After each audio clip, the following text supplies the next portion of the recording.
Επανάληψη λοιπόν των συμπτωμάτων λοιπόν, την ίδια εποχή κάθε όταν χρόνο. Όταν έχουμε ένα τέτοιο μοντέλο, Μάλιστα. επανάληψη ακριβώς όπως το είπατε, αυτού του ιστορικού των συμπτωμάτων του ασθενούς, τότε θα πρέπει ο γιατρός του να σκεφτεί ότι πρόκειται, πιθανόν να πρόκειται για αλλεργία. Δεν είναι τεκμήριο ότι έχει αλλεργία, μπορεί να έχει τα δύο. Πάντως θα πρέπει οπωσδήποτε κάποιος να σκεφτεί ότι είναι αλλεργία και στο καλύτερο σενάριο να την αποκλείσει. Τα κυριότερα συμπτώματα λοιπόν, είπαμε ότι είναι. Πάμε τώρα στην άνοιξη και στα συμπτώματα της ανοιξιάτικης. Πρώτα απ' όλα είναι η μύτη. Έτσι, η αλλεργική ρινίτιδα. Ποιο είναι το χαρακτηριστικό της? Το πρωί που ξυπνάει κανείς φτερνίζεται. Δεν είναι όμως να φτερνιστεί μία φορά, είναι 4, 5, 10 φορές κατά σειρά. Και όποιος έχει πάει στο στρατό ξέρει τη λέξη καταρρυπάς. Είναι σαν τις βολές καταρρυπάς, πράγματι, γιατί είναι πολλαπλά πρωινά φτερνίσματα. Αυτό θα ήταν ένα. Γιατί το πρωί συγκεκριμένα? Γιατί το πρωί έχουμε τη μεγαλύτερη συγκέντρωση γύριων στην ατμόσφαιρα. Αυτός είναι ένας λόγος. Το άλλο που είναι πολύ συχνό, η μπουκωμένη μύτη που κρατάει περίπου ένα 2ωρο. Αυτό λοιπόν πάει το παιδί στο σχολείο και έχει τα χαρτομάτιλα, είναι μπουκωμένος, μιλάει με κλειστή μύτη. Αυτό είναι επίσης ίσως τεκμήριο καμιά φορά για αλλεργία. Τα πολλαπλά πρωινά φτερνίσματα και η μπουκωμένη μύτη. Το άλλο, η φαγούρα, ο κνισμός που έχει η μύτη. Και αυτό τι αναγκάζει? Αναγκάζει το παιδί ή το άτομο που έχει αλλεργία να κάνει χαρακτηριστική χειρονομία με το χέρι του προς τη μύτη, η οποία λέγεται αλλεργικός χαιρετισμός και είναι χαρακτηριστικά αυτό το πράγμα. Μάλιστα. Και επίσης αυτή η παραλλαγή. Αμέσως λοιπόν έχουμε πολύ χαρακτηριστικά συμπτώματα τα οποία οδηγούν τον άρρωστο στον γιατρό. Συμπτώματα που αφορούν το δέρμα μας υπάρχουν, γιατρέ? Λοιπόν, αυτό είναι για την ειρηνίτιδα, έτσι. Ναι. Επιπλέον συνοδεύεται συνήθως και από επιπεφικίτιδα. Τι είναι η επιπεφικίτιδα? Είναι τα μάτια μας τα οποία μας τρώνε, μας τσούζουν, δακρύζουν, τα ενοχλεί ο ήλιος και γίνεται πολύ συχνά το τρίψιμο των ματιών. Συνήθως είναι αυτό, ας πούμε, επιτραπή έκφραση, πακέτο, ρήνο επιπεφικίτης. Και πολύ σπανιότερα έχεις μόνον επιπεφικίτιδα. Μάλιστα. Άλλη μορφή αλλεργίας, ακόμα και την άνοιξη και για ειδικούς λόγους, είναι οι καντήλες ή πετάλες, που λέγεται κνίδωση. Από την ελληνική λέξη κνίδι που είναι η τσουκνίδα. Μάλιστα. Γιατί το εξάνθημα αυτό μοιάζει σαν να μας ακουμπάει η τσουκνίδα. Ή αλλιώς περιγράφεται σαν να είναι τα τσιμπήματα του κουνουπιού. Αυτό λοιπόν είναι ένα τυπικότατο έβριμα κνίδωσης, η οποία μπορεί να οφείλεται σε πολλούς και ποικίλους λόγους, όπως είναι και η τροφική αλλεργία, όπως είναι φάρμακα, όπως χιλιάδες αίτια εν αυτή περιπτώσει, αλλά για τούτη την εποχή και μόνο είναι όταν έρθει σε επαφή το δέρμα με τη γύρι. Όπως το πιο κλασικό παράδειγμα είναι η βροχή εντός εισαγωγικών των γυριοκόκκων από το πεύκο. Είναι πολύ μεγάλη. Αυτό το κίτρινο πράγμα που καλύπτει τα πεζοδρόμια, τις βεράντες, τα αυτοκίνητα, όταν έρθει σε επαφή με το χέρι μας, πάντα σε άτομα που είναι ευαισθητοποιημένα θα προκαλέσει ενδεχομένως καντήλες. Εδώ θέλει και αυτοί είναι και οι παράγοντες, γιατρέ, που ευθύνονται και για τις ανοιξιάτικες αλλεργίες. Γιατί τότε εκπέμπεται η γύρι.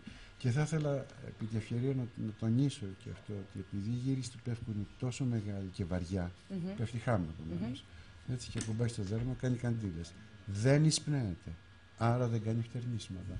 Άρα το πεύκο κακώς έχει ενοχοποιηθεί ως παράγον αλλεργικής ρινίτιδας ή άσθματος.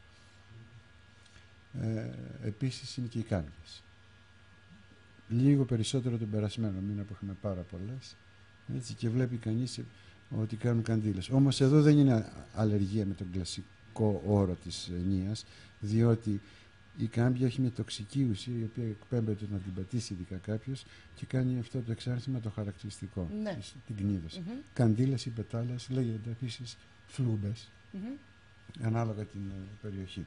Τα πιο συχνά αλλεργιογόνα, γιατρέ. Επίσης, το ξεχάσαμε το άσθημα. Το άσθημα, μάλιστα. Το αλλεργικό άσθημα είναι πάρα πολύ σοβαρή νόσος, όπως την ξέρουμε όλοι, η οποία μπορεί να κάνει δύσπνιο και δυστυχώς πολλές φορές οδηγεί τον άρρωστο και στο νοσοκομείο. Άρα λοιπόν η δουλειά του γιατρού ποια είναι? Να τα προλάβει όλα αυτά και να μαζέψει τον άρρωστο πριν από την είσοδο προς το νοσοκομείο. Μάλιστα. Το άσθημα πώς και πριν γεμίσει και τον οργανισμό του φάρμακα. Γιατί είναι σημαντικό να πούμε σε αυτό το σημείο ότι η πρόληψη και σε αυτή την περίπτωση είναι πάρα πολύ σημαντική. Και με τη διατροφή μας φυσικά, γι' αυτό έχουμε εδώ και την Αντωνίου. Είναι σωτηρία. Είναι σωτηρία, ακριβώς. Να μιλήσουμε λίγο για το άσθημα είμαστε εντάξει. Έτσι. Άρα τα πιο κλασικά λοιπόν, η συνόψη είναι αλλεργική ρινίτιση, συν πλήν επιπεφικίτιδα και άσθημα. Σήμερα, και πρέπει να τονιστεί αυτό, η ρινίτιδα και το άσθημα είναι μία νόσος. Έτσι, ονομάστηκε αρχικώς στην αγγλική One Airway, One Disease, έτσι, και είναι μία ενιαία νόσος της μίας ενιαίας αεροφόρου οδού.